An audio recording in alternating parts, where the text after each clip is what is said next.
हसन साहब, एक एतराज़ है सर जो अपोजिशन करती है वो सादिक संजरानी के मामले पर है कि इस वक्त ओपन बैलेटिंग पर हुकूमत ने बात नहीं की। हुकूमत को तकरीबन सवा दो साल बाद ये इलेक्शन से महज 1.5 माह पहले ही ओपन बैलेटिंग का ख्याल क्यों आया? ये एतराज़ है। नहीं, देखें, मेरी गुजारिश है कि ये सारे एक ही थैली के कच्चे चट्टे बट्टे हैं। मैंने कब कहा कि ये कोई नापाक हैं और वो कोई पाकीज़ा है? मैंने कहा ये वो भी टोटल मायूसी है। मैंने तो चंद दिन पहले कि अब तो मुझे यूं लगता है जैसे पीपल्स पार्टी और नून लीग का ब्लेंड है। ये जो तीसरी कुव्वत थी जिसके लिए हमने ज़िंदगी के 26-27 साल बर्बाद कर दिए, इतनी नफ़रतें कमाई, इतनी दुश्मनियाँ कमाई, नतीजा यही निकला कि यार ये तो ब्लेंड आ गया दोनों का। हम एक ब्रांड की मुखालफत करते रहे, दूसरे ब्रांड की मुखालफत, पता लगा कि जी उन्होंने तो जॉइंट वेंचर कर लिया है। मैं बात कर रहा हूँ रवैयों की, तबाह की जी, असलूब की, तरीक़ेकार की। तो वो बिल्कुल, मैं तो यही तो कह रहा हूं जो आप कह रहे हो। जो आपने कहा मैं वही तो कहने की कोशिश कर रहा हूं कि Natha Singh and Prem Singh one and the same thing, they are the same material. Nisar sahab, मुझे बताइएगा सर, हमजा शहबाज की रिहाई सर पंजाब की सियासत में तब्दीली आएगी? क्योंकि कहा जाता है कि उनकी सियासत मरियम से मुख्तलिफ है और पंजाब के अरकान असेंबली हमजा की ज़्यादा सुनते भी हैं, तो क्या मरियम बीबी बैकफुट पर आएंगी सर? देखो, इस पे बाबा डिपेंड करता है कि हमजा की स्ट्रेटजी क्या होती है। बुनियादी तौर पे उनका जो वो है नैरेटिव कह लो, जो भी कह लो जी, वो अवाम में बिकने वाला नहीं है। चूँकि वो मैच्योर है, वो थोड़ा मुतवाज़न है, वो थोड़ा बैलेंस्ड है कि मिल के चलो, अंडरस्टैंडिंग हो, ये हो वो हो वगैरह, वो उनका ये है मार धाड़ हंटर वाली प्रोग्राम। ठीक है, मौला जट, गंडासा, ये हमारा मिजाज है। हमारे मुल्क में कभी इतनी हसीन मूवीज बनती थी, पत्तन, मुखड़ा, नाजी, कभी उठा के देखो, इतनी ख्वाबनाक, इतनी खूबसूरत।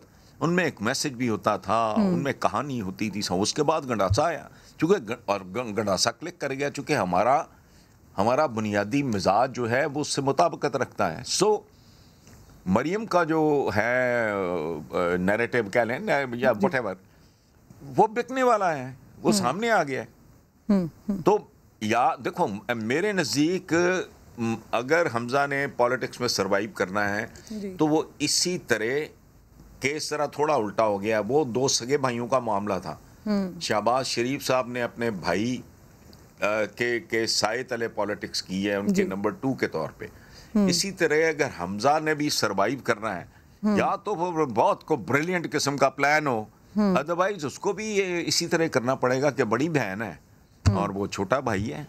जिस तरह छोटे भाई ने, जो उनका ट्रेंड है उनका फैमिली का, जिस तरह ये मरियम के शहबाज शरीफ बन के अगर हमजा सरवाइव करना चाहें तो कर सकते हैं। शील बी काइंड इनफ, जाहिर है फर्स्ट कज़न है, वो फैमिली का आदमी है और ये तो फैमिली के बाहर सोचते ही नहीं है।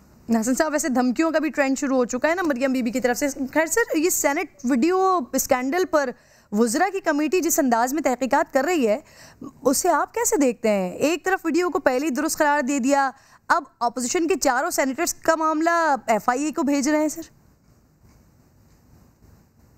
नहीं, देखो, आप ट्रेडिशन होती है, एक सकाफत होती है, सियासत की भी एक सकाफत है। सियासत का, हमारी सियासत का कल्चर ये है। भुट्टो साहब ने क्या कहा था, आप तो मेरा ख्याल है उस वक्त होगे भी नहीं, होगे भी तो you must be very very very very small.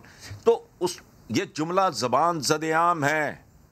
बच्चा जो मेरा एज ग्रुप है उन सबको ज़बानी याद है कि उन्होंने कहा था जो उधर असेंबली के सेशन पे गया उसकी टांगें तोड़ देंगे। ये धमकी नहीं है? तो अगर मरियम धमकियां दे रही है तो ठीक है। जो कल्चर है इस मुल्क का, जो मिजाज है, जो हमारा उसलूब है, जो हमारा तर्ज हयात है, उसके मुताबिक शी इज बिहेविंग। तो उसमें कौन सी हैरत है?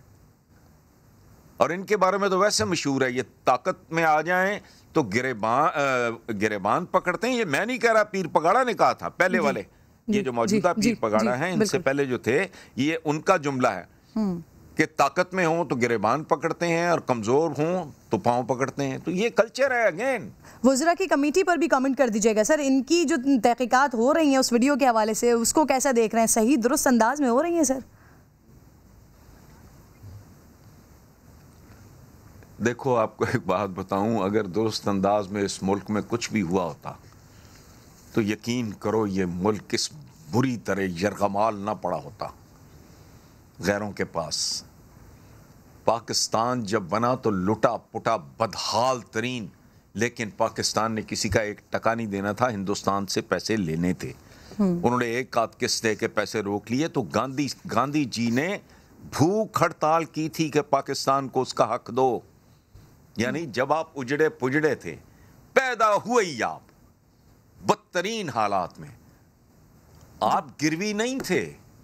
अब तो मतलब आपकी जो बुनियादी तौर पे देखो, ये जो हफीज़ शेख ये वो इस तरह के जो लतीफ़े आते हैं इस मुल्क में, जिनका आगा पीछा कोई नहीं होता बेचारों का, ये जमहूरियत है।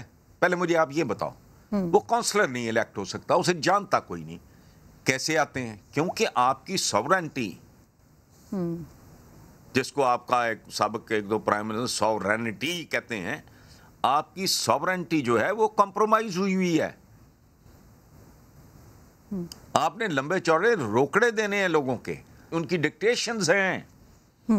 अगर आप नहीं मानोगे तो आपको इबरत की मिसाल बना दिया जाएगा। ये दुनिया का मालियाती निज़ाम है जिसका आप मामूली सा हिस्सा हो। हफीज शेख साहब को भी किसी के डिक्टेशन पे लाया गया है सर? भाई ऑब्वियसली, कौन है वो? अच्छे आदमी होंगे, काबिल एहतराम आदमी होंगे, शरीफ आदमी होंगे, वो तो एक प्रोफेशनल है। देखो ना, मैं होटल खोल के बैठा हूँ, मेरे पास हिंदू आ जाए, सिख आ जाए, ईसाई आ जाए, काफिर आ जाए, मोमिन आ जाए, प्रोफेशनल इसी को कहते हैं ना, दयानतदाराना। मैं देखो, आप अगर डॉक्टर हो तो आपके पास कोई पेशेंट आएगा इमरजेंसी में, आप उसका मज़हब पूछोगे? वो एक प्रोफेशनल आदमी है, वो उनको जिधर रख देते हैं वो रखे जाते हैं।